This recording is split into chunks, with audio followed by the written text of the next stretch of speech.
मन अति सुंदर में आखिरकार रानी ने राधिका के सामने दिव्यम और उसके शादी का सच सामने ला ही दी। रानी कब से सोच रही थी कि राधिका को मेरे और दिव्यम का शादी का सब कुछ सच पता चल जाए कि मेरी और दिव्यम जी की शादी हुई है। मैं दिव्यम जी की पत्नी हूँ, ताकि राधिका यहाँ से खुद ही घर छोड़ के चली जाए।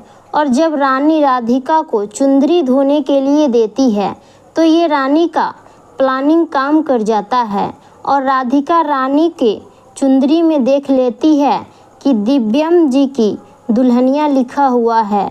राधिका जैसे ही देखती है कि इसमें तो दिव्यम जी की दुल्हनिया लिखा हुआ है, इस बात का राधिका को पहले ही शक हो गया है।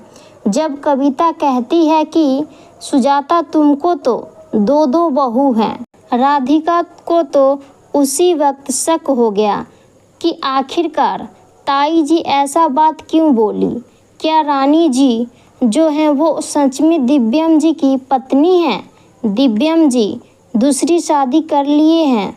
जैसे ही राधिका देखती है कि इसमें दिव्यम जी की दुल्हनिया लिखी हुई है तो रानी आ जाती है राधिका को गुस्सा दिलाने के लिए और पूछती है कि क्या हुआ राधिका जी, जल्दी से मेरे चुंदरी तो धो दीजिए।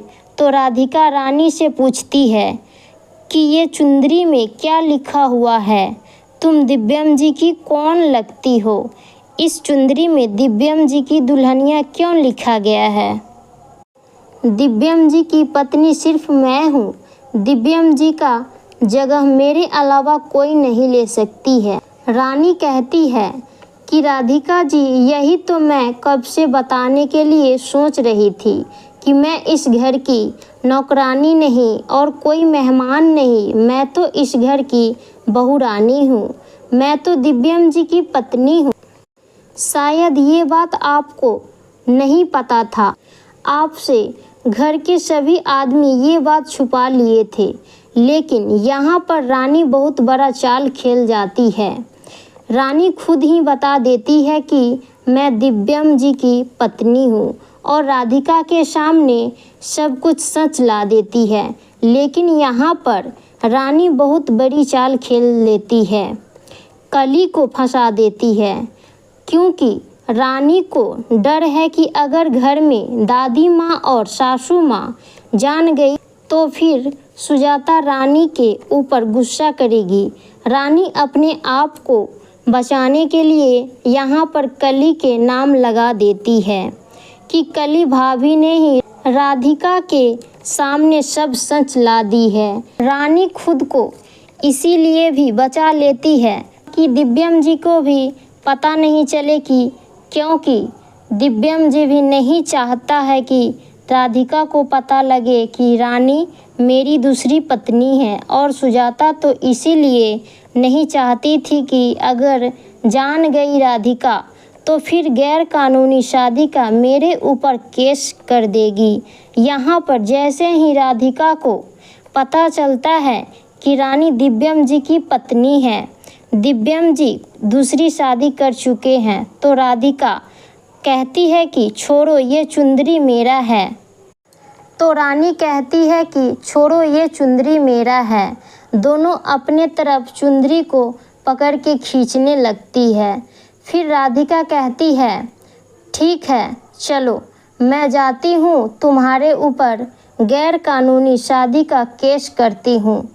तो रानी राधिका का पैर पकड़ने लगती है और कहती है राधिका जी मुझे माफ़ कर दीजिए, मुझे आपके बारे में कुछ भी मालूम नहीं था। जब हम दिव्यम जी से शादी किए थे तो दिव्यम जी शादी करके घर पे लाए तो पता चला कि दिव्यम जी पहले से ही शादीशुदा हैं, तो इसमें मेरी कोई गलती नहीं है। राधिका पूछेगी कि क्या दिव्यम जी की जोर ज़बरदस्ती से शादी कराई गई है। फिर रानी यहाँ पर बताती है कि दिव्यम जी की खुशी खुशी शादी किए गए हैं। अब राधिका पूछती है कि दिव्यम जी, आपने सिर्फ 6 से 7 महीने में ही दूसरी शादी भी कर लिए, मुझे अपना सच साबित करने का समय भी नहीं दिए। तो दिव्यम जी कहेगा कि हाँ, मैंने खुद के मर्जी से ये रानी से शादी किए हैं।